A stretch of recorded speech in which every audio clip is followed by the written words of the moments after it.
Horlamaya neden olan bazı etkenlerin ortadan kaldırılması ya da bazı yaşam tarzı değişiklikleri horlamayı engelleyebilir. Bu yaşam tarzı değişiklikleri arasında alkol ve sigaradan kaçınılması, sedatiflerin kullanılmaması, sırt üstü yatılmaması, yüksek yastıkta yatılması gibi önlemler olabilir. Bazen horlamaya neden olan üst hava yollarındaki tıkanıklıklar kulak burun boğaz bölümünün yaptığı cerrahilerle giderilerek horlama yine engellenebilmektedir.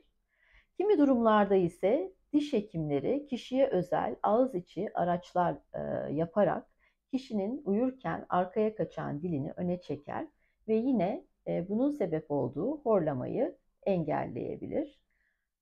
Bazen de bizim horlama yastığı acaba horlamayı engeller mi ya da burun bantları horlamayı engeller mi gibi sorularla da karşılaşıyoruz.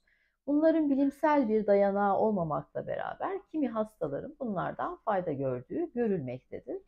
Ancak temel tedavi bazı yaşam tarzı değişiklikleri, bunların arasında kilo vermek de tabii ki önemli, onu söylemeyi unuttum.